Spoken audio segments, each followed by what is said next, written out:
I find the situation that's taking place across Europe with regard to the refugees and the refugee crisis kind of terrible and interesting in equal measure. Terrible because what a horrible position to be in.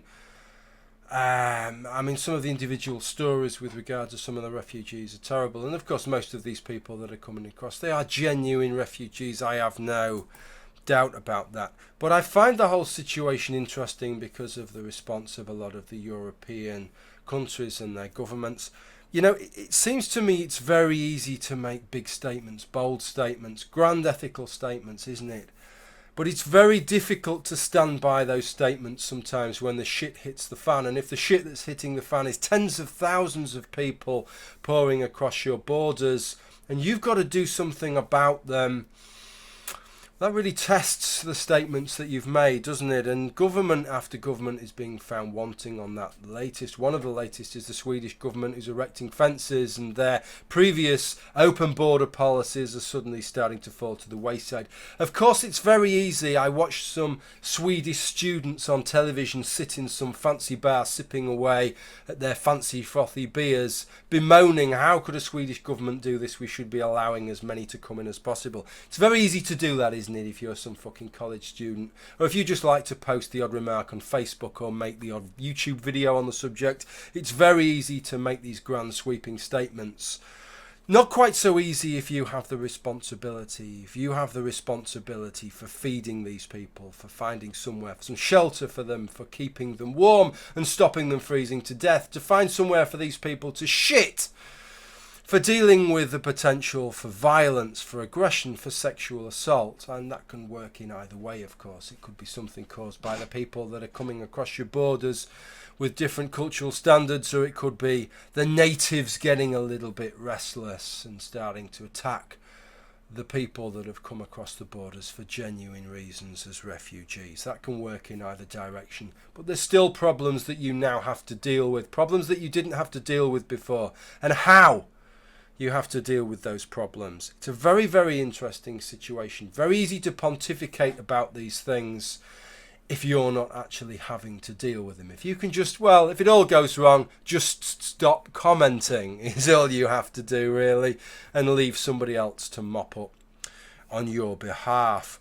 And that made me think about the situation in general. Somebody left a comment on a video of mine asking me some questions, criticising me sometimes for not responding to things and not giving a definitive answer.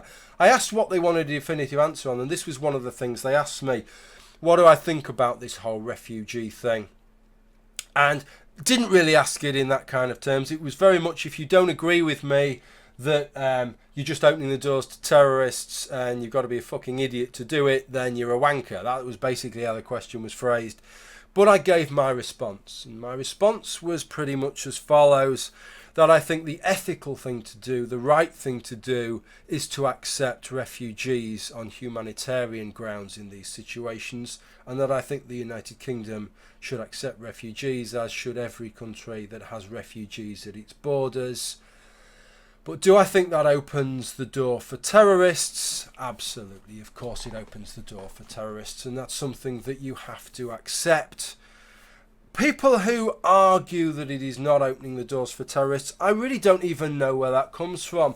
What I can tell you is that if I was, for example, an ISIS terrorist and I wanted to get into Europe, you can be damned sure that I would be taking advantage of this and traipsing across the borders, looking as refugee-like as I possibly could.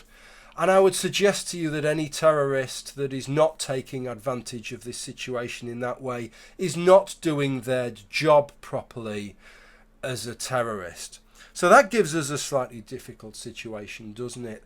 Personally speaking, I think we need to take some of that risk on the chin, but I blanch at taking the risk to the same state or to the same degree as the German government and the German people appear to have been willing to do. I noted with interest a few months ago when Angela Merkel appeared on our televisions welcoming, come to Germany, you're all welcome to come to Germany, we welcome as many refugees, we'll take 1 million refugees, and I think they're actually not far short of that number at the moment. And I saw the German people on the streets cheering, and welcoming, yeah, we want these refugees to come here, we'll give them a warm welcome. And there was part of me that went along with the comments that I saw on Facebook saying, look, this is marvellous, isn't it? What a marvellous thing, what a marvellous attitude. And I thought, yeah, do you know what? That is a marvellous attitude by Angela Merkel and by the German people. But there was another part of me that thought, thank fuck it's not David Cameron showing that marvellous attitude and not the people of the United Kingdom showing that marvellous attitude, because I'm not really sure that I'm willing to deal with 800,000 or 1 million refugees and everything that that entails, when the threat of terrorism being involved in those genuine refugees is as great, almost unavoidable as it actually is.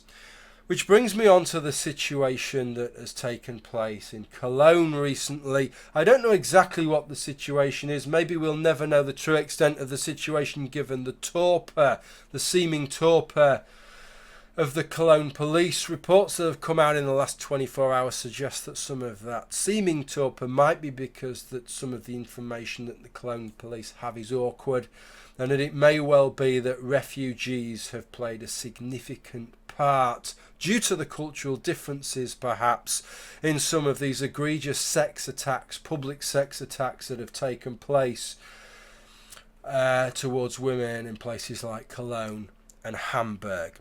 But regardless of whether or not they've played a part in that, it's an interesting gamble that's taken place in Germany. If you're from Germany and you think that what I'm saying is wrong here, please let me know.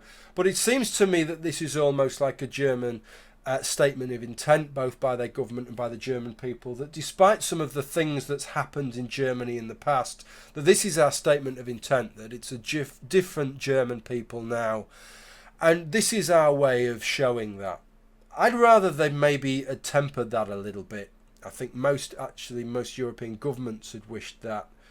And what concerns me here is that however well-intentioned that is, and however much that is the feeling of the vast majority of people in Germany, and I'm sure the vast majority of people in Germany are very well intentioned with regard to these things, absolutely certain about that, what could act as something intended to show the good of the people of Germany? All it takes is for a few Cologne-like things to be due to refugees, or for a couple of terrorist atrocities to be committed in Germany as a result of people that have come across with those refugees. And instead, what you could end up doing is triggering something that you really didn't want to trigger at all. And if resentment builds towards those refugees and right-wing xenophobic views replace the good intentions, I think that would be a really, really tragic result. But it's a big risk. It's a big risk that seems to have been taken by the German government and by the German people there. And you know what I'd like to see from our politicians? Shall I tell you what I'd like to see? I'd like to see a fair bit more pressure being put on the Russian government. It is, after all, the Russian government that has been politically supporting and propping up the Assad regime. And if you look at the polls, and here's a poll of Syrians in Germany, the majority of Syrians that are fleeing Syria are not fleeing Syria because of ISIS, they are fleeing Syria because of the Assad regime. Maybe if the Russian government showed as much keenness to take on the refugees that are resulting from propping up Assad's regime as they are prepared to prop up the Assad regime, well, at least they'd be putting their money where their mouth is a little bit more than they are at present. Well, maybe that gives you a little bit food for thought at the end there. Fascinating to see where this whole thing goes, and tragic at the same time. Thank you for watching. Bye for now.